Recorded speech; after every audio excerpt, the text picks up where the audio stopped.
Pregnancy દરમિયાન અને pregnancy પછી જ્યારે એક માતાના શરીરમાં જે બધા હોર્મોનલ ચેન્જીસ થાય છે એના લીધે શરીરમાં બ્રેસ્ટની સાઇઝ વધી જવી,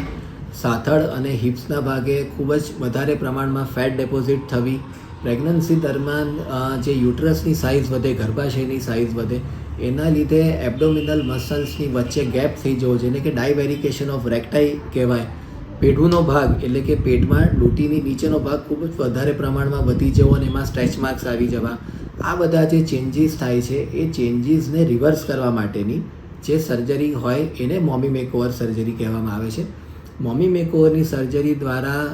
યુવતીઓ પોતાના જે પ્રી પ્રેગ્નન્સી એટલે કે પ્રેગ્નન્સી પહેલાંનો જે લુક અને જે ફિગર હતો એને ફરીથી મેળવી શકે છે. આ સર્જરીમાં આપણે લાઇપોસક્શન દ્વારા હાથ, પગ, સાથળ અને પેટની ચરબીને કાયમી ધોરણે દૂર કરી શકીએ છીએ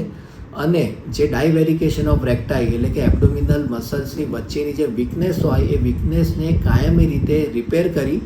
અને પેઢુના ભાગની ચરબીને કાયમી રીતે દૂર કરી ટમીટકની સર્જરી દ્વારા પ્રેગ્નન્સી પહેલાં જેવી જ જે ફિગર હોય એ ફિગર અને શેપ આપણે એને આપી શકીએ છીએ. તો મોમી મેકઓવર આજકાલની